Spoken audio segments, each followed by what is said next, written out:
Yo, what's going on, Dragon Ballers? Welcome back to another video. Last week I got a viewer request from Chance Warren to do a video talking about the leaders that I think need a reboot, so shout out to you, Chance. So what I did, I went through the leader pool and picked out a lot of the leaders that I think could really use a reboot, so we'll go over that in today's video. If you guys are new here, make sure to subscribe, hit that bell so you never miss a video, and if you guys want to help support the channel, there are many ways to do so down in the description. But if you want to buy any of the cards we talk about in today's video, or buy any trading card game cards for that matter, use my link in the description to TCG Player.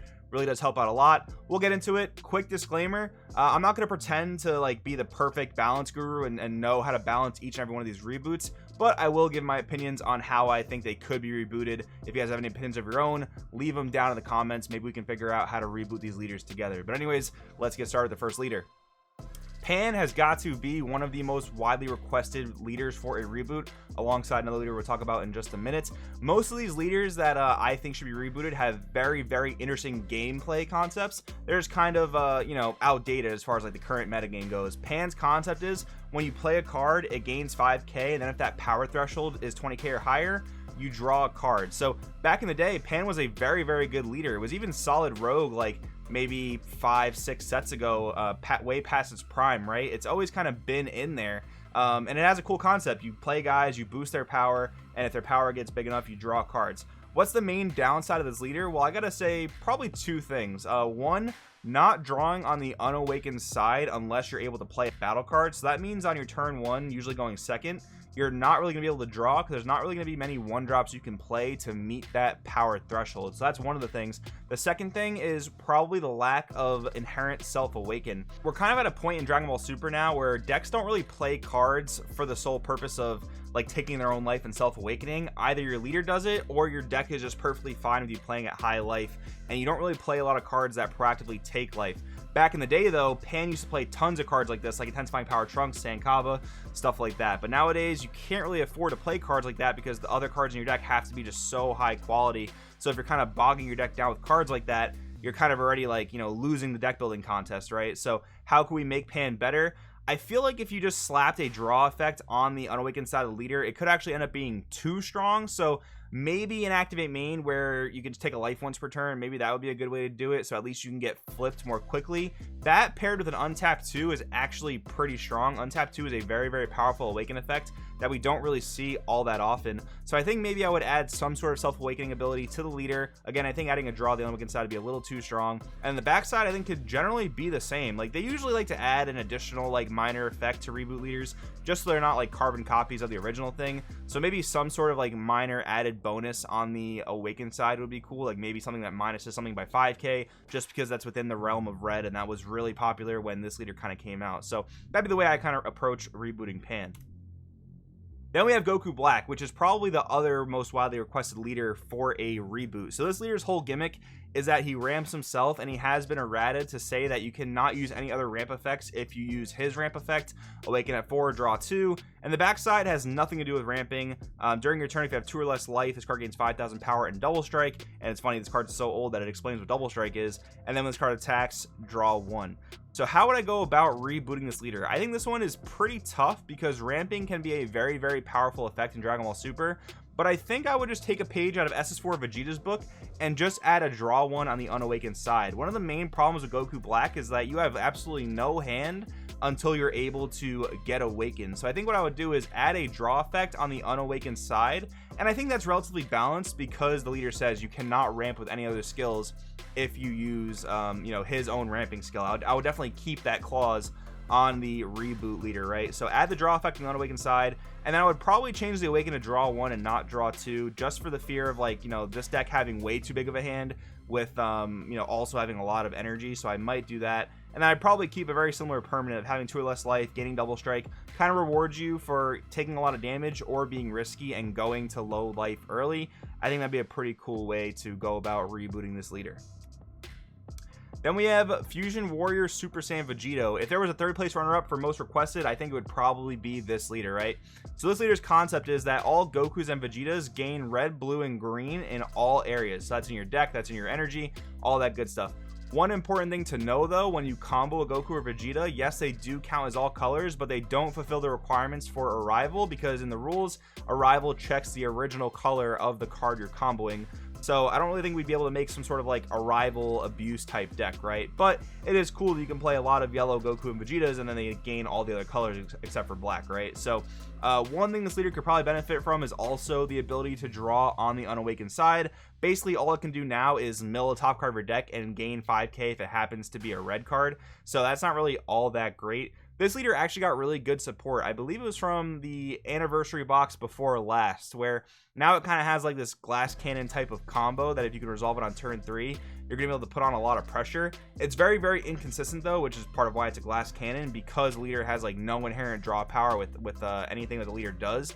And it's tough to get awakened again because you don't necessarily have like a self-awakening mechanic built in. But a lot of the Gokus and Vegetas you can play do take life, so that's kind of a fix to that issue. So I don't think I would add like a self-awakening clause as a leader.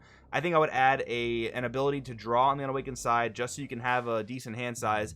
And the backside I would keep relatively the same. I think the ability to gain 5k double strike with so many Gokus and Vegetas in the drop is a cool concept. This leader can still attack and draw cards, so that's good. I don't really think I would change much about the awakened side, although again, they do usually like to add small things to the awakened side, so it's not a carbon copy. So if you have an idea for a small ability to add to the awakened side, definitely drop it in the comments. Then we have long odds SS4 Goku. This is a leader that I really like. I haven't seen many people ask for a reboot for this, but I think it's another cool concept. You basically get rewarded for having less life than your opponent. In this case, you get 5,000 power and critical if that's the case. So I do think it's a very, very cool concept. On the unawakened side, I would definitely just say let it attack anything and draw a card. That's definitely a staple of newer leaders. Back then, for whatever reason, they felt like it had to be balanced in a way where you had to attack a leader to draw, which actually is pretty good balancing, because if your deck is able to passively gain advantage without attacking, that can be really unbalanced. Like look at Cell Surge.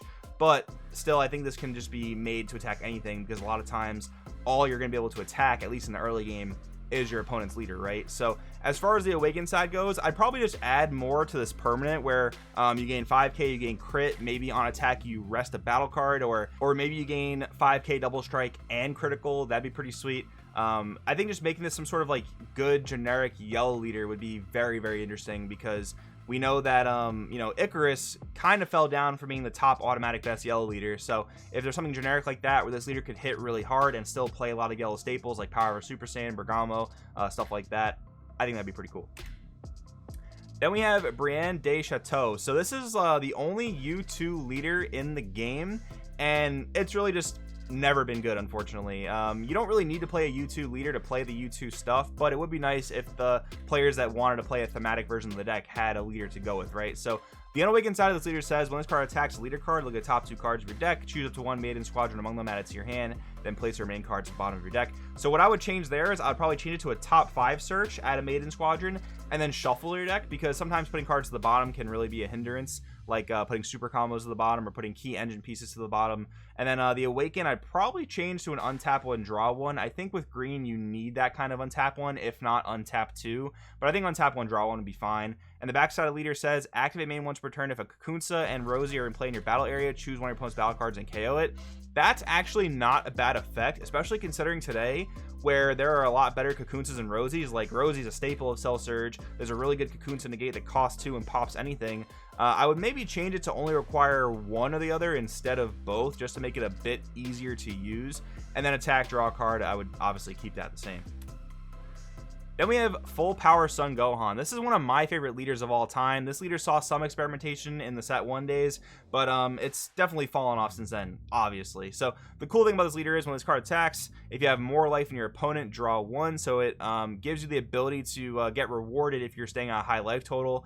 Awaken your life 4 or less, draw 2 cards and flip over. I would definitely change this awaken to something else, probably like a unison type of awaken. Like if you have a 3-cost unison in play, you can flip over, just so that you can stay at high life and still be able to, get that draw 1, right? You want to be able to stay at high life, not be forced to go down to 4. Then on the awaken side, when this card attacks, draw 1, activate main once per turn, pay 6, choose all your opponent's battle cards in the battle area and KO them. So with this effect, this came under scrutiny when Barrier came out, because it's a widespread effect, but it says choose all. So this was not able to get around Barrier. I would definitely take out the choose effect so that it can hit Barrier, just to give this leader a really big power boost. And I would probably make it a 5-cost effect. I feel like 4 might be a little strong, although if you're tapping out all your energy on 4 to wipe your opponent's board, maybe that is even balanced in and of itself, considering you're not doing anything else. Like the curve of the deck would be turn 3 Unison, turn 4 Board Wipe, and then you can back that up with Dormant Potential. That might be a really cool way to go about it. Either 4 or 5 energy for the Board Wipe, ignoring Barrier. I think that'd be a pretty cool way to go about it. Then we have Cooler, Leader of the Troops. I actually have a really old deck profile with this leader where I played like a black-yellow mill deck back when Overwhelm like kind of first came out. So this leader's gimmick is you can place top 3 cards of your deck in the drop, and then if there's 1 or more Frieza Clan cards among them, this card gains 5,000 power for the turn. So the reason I think this is pretty cool is because we haven't really seen too many successful like non-black burst decks that really revolve around Overwhelm. So it'd be pretty cool to see like this leader bursting 3, getting some benefit out of milling Frieza Clans, or even Cooler Squadron guys, right? Because we never really had a successful Cooler Squadron archetype.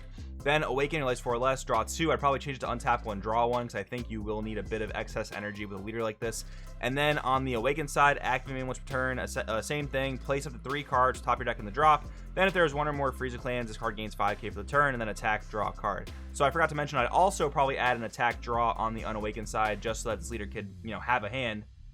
But then again, I think you have to add some alternative benefit to milling cards, whether you want to let it mill more cards or you want to, you know, give it an added benefit for milling Frieza Clans and maybe Cooler Squadrons. That'd be kind of cool. But I think it would be neat if this was kind of based around the ability to play black yellow. That would be super awesome. And then finally, this is probably one of my favorite leaders in the entire game. I think I said that earlier, but this is the number 1. This is like one of my favorite leaders. I loved playing this guy in set 3 when Mecha Frieza got basically errated into the ground. So Goku says, activate me once per turn, look at top 10 cards top of your deck, choose a Bulma among them, add it to your hand, then shuffle your deck. So the cool thing is this can add any Bulma in the game, and it's a top 10 search. There are not many effects in the game that offer you a top 10 search. Awaken your life 4 or less, untap 2 energy, flip this card over. Activate main once per turn, choose one of your battle cards, switch to rest mode, choose one of your opponent's battle cards and switch to rest mode. Then choose up to one of your opponent's battle cards in rest mode. That card cannot switch to active mode during your opponent's next charge phase. And then when this card attacks, draw 1. So what I was doing back in the day with this, I was playing a green-yellow Veggie deck, basically when Mecha Veggies became unplayable. And it was a lot of fun. There were a lot of cool Bulmas to play. The main one was a 1-drop draw 1. And then this leader is just like automatically always worth taking a look at whenever they print new Bulma cards. What I would probably do to the unawakened side of this leader is also add a self-awakening clause, so you don't have to play other cards in your deck to awaken yourself. So basically it would just be like take up to 1 life and then look at top 10, add a Bulma, and then awaken untap 2, keep it the same, or maybe even change it to untap 1, draw 1. And then for the activate main, the main combo you would do is tap your own copy of Explosive Spirit Son Goku, which would then switch to active mode at the end of the turn. And then you could tap one of your opponent's battle cards, then lock another battle card, or lock the same battle card, whatever, and then clear your opponent's board that way by attacking into it. So that's a very cool concept. So I think I would change the activate main to where you still tap one of your own battle cards, but then maybe you tap 2 of your opponent's battle cards, and then maybe you lock 1, or maybe you lock even both of them. That would be a really powerful effect, because you gotta think about it. For tapping one of your own guys, which most guys don't say they restand at the end of the turn anyway anymore, unless you have like a grade ape engine going. So yeah, tap one of your guys, then tap 2 of your opponent's guys, and maybe lock those for the turn. That'd be pretty cool. What I can also see is like making this a unison awaken as well, where you don't necessarily have to be at a low life total to flip, and then maybe you can even have an effect where you tap your unison and then you lock 2 of their battle cards. That'd be kind of a cool concept. But anyways, guys, those are my thoughts on leaders that should be rebooted. Of course, I want to know what you guys think in the comments below. Thank you guys for watching, and I'll see you in the next video.